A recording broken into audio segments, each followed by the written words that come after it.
বৃন্দার পর্দা ফাঁস করে দিয়ে এবার বৃন্দাকে জুতার মালা পরিয়ে দিল রাঙ্গা সবার সামনে। হ্যাঁ বন্ধুরা, এমনটা হতে চলেছে আজকের পর্বে। বিস্তারিত জানতে ভিডিওটিতে লাইক দিয়ে চ্যানেলটিকে সাবস্ক্রাইব করে পুরো ভিডিওটি তোমরা দেখতে থাকো। গল্পের শুরুতে আমরা দেখতে পারবো একলব্য নিজেকে স্থির রাখতে না পেরে কান্না করতে থাকে আর বলতে লাগলো, সব কিছু হয়েছে আমার জন্য।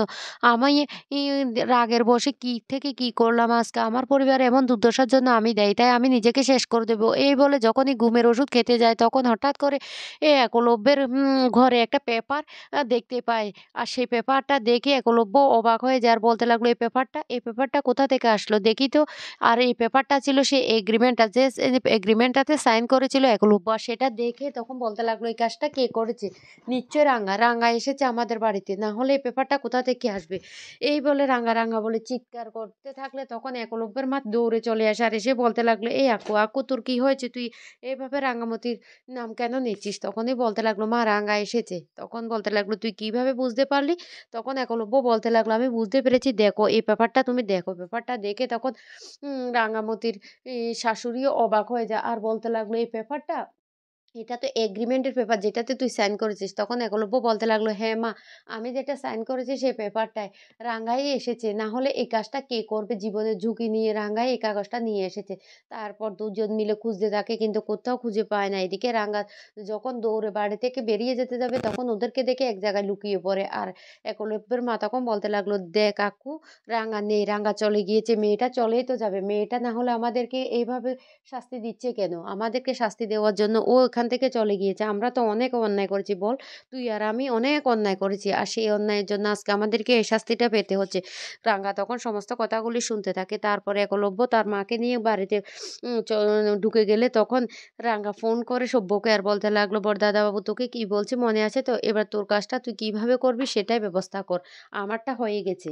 তখন এই বলে ফোনটা কেটে দে। এদিকে একলব্য ঘরে গিয়ে মনে মনে বলতে লাগলো, ও রাঙ্গা, রাঙ্গা তুমি আমাকে আবার ঋণী করলে, তুমি আবার এসে আমার জীবনটা বাঁচিয়ে দিলে, এত বড় বিপদ থেকে তুমি আমাকে বাঁচালে, কিন্তু তুমি তুমি তো চলে গিয়েছো রাঙ্গা, তুমি আর আমাকে ধরা দেবে না। বিশ্বাস করো, আমি কি করব, আমি কি করব? এই বলে একলব্য খুব কান্না করতে থাকে। আর তখন সেখানে চলে আসে প্রমিতা। প্রমিতা এসে বলতে লাগলো, এই আকু আকু তুই এমনটা করিস না, আমি জানি রাঙ্গা ফিরে আসবে, আমাদের বাড়ির বউকে তো আমাদেরকে ফিরিয়ে আনতে হবে, আর সেই কাজটা তোকে করতে হবে, তাই তোকে শক্ত হতে হবে। এদিকে পাঞ্চারিও ছুটে আসে ওদের ঘরে আর এসে বলতে লাগলো, মা, মা কি হয়েছে? কি হয়েছে? ভাই এভাবে কান্না করছে কেন? তখন বলতে লাগলো, হ্যাঁ রে পাঞ্চারি দেখ। এই বলে পেপারটা পাঞ্চারির হাতে দিলে পাঞ্চারিও দেখে অবাক হয়ে যায় আর বলতে লাগলো, এটা এটা তো ভাই সে এগ্রিমেন্টটা। তখন বলতে লাগলো, হ্যাঁ এগ্রিমেন্টটা, আর সেটা রাঙ্গায় নিয়ে এসেছে, রাঙ্গা চলে গিয়েছে। যা শুনে পাঞ্চারি তখন বলতে লাগলো, ভাই এভাবে ভেঙে পড়িস না, নিজেকে শক্ত কর, রাঙ্গাকে আমরা ফিরিয়ে নিয়ে আসবো। রাঙ্গাকে যদি আমরা ফিরিয়ে নিয়ে না আসি তাহলে তাহলে আমরা কিচ্ছুতেই এই ক্ষমা পাবো না। রাঙ্গা আমাদের পরিবার জন্য সবকিছু করে। দেখ রাঙ্গা আজকে জীবনে ঝুঁকি নিয়ে আমাদেরকে এত বড় বিপদের হাত থেকে তোকে বাঁচাতে ছুটে এসেছে।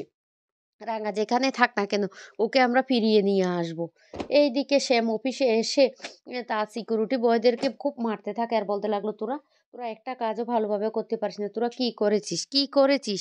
একটা চোর ঢুকে সমস্ত কিছু লন্ডভন্ড করে দিয়ে চলে গেছে, তোরা কি করেছিস? এই বলে ওদেরকে খুব মারতে থাকে। তারপরে অফিসে ঢুকে সমস্ত কাগজপত্রগুলি দেখতে থাকে আর হঠাৎ করে এক পর্যায়ে এসে দেখতে পায় সে এগ্রিমেন্টের পেপারটাই নেই। তখনই তো অবাক হয়ে যার বলতে লাগলো, এই কাজটা নিশ্চয়ই একলব্য করেছে। এই বলে এদিক ওদিক করে ভালোভাবে খুঁজতে থাকে। তারপরে বৃন্দার কাছে ফোন করে। বৃন্দা ফোনটা পেয়ে বলতে লাগলো, কি হয়েছে, কি হয়েছে শ্যাম?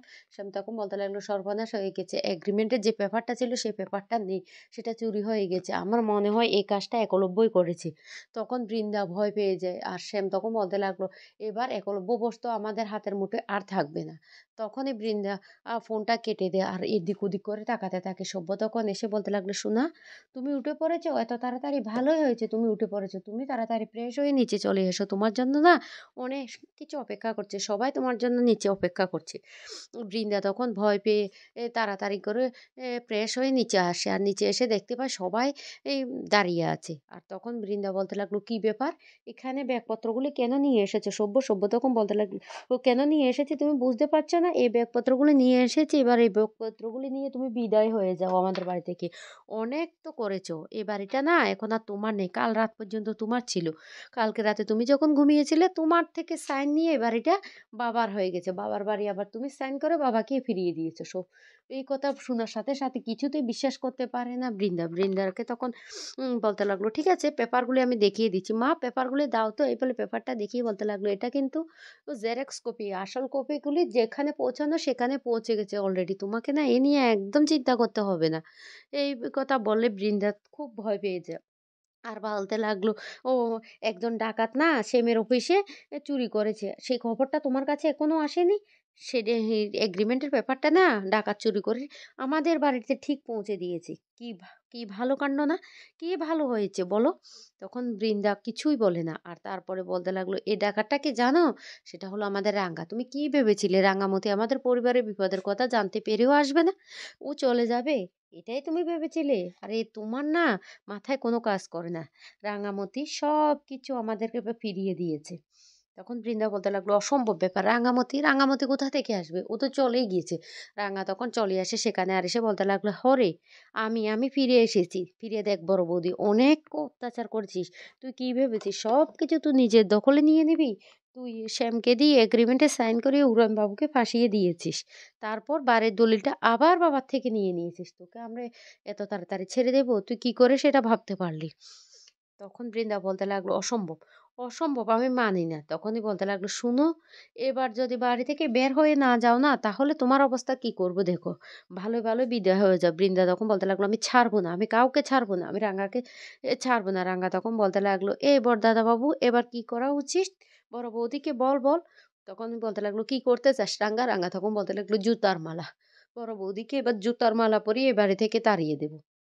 তখন সব্য খুব খুশি হয়ে যায় আর বলতে লাগলো, "দাঁড়া রাঙ্গা, তুই চিন্তা করিস না। আমি এক্ষুনি জুতার মালা বানিয়ে নিয়ে আসছি। আর সেই জুতার মালাটা পরিয়ে না তারপর বাড়ি থেকে বের করে দেব।" এদিকে প্রমিতা বলতে লাগলো, এই তোরা কি করছিস?"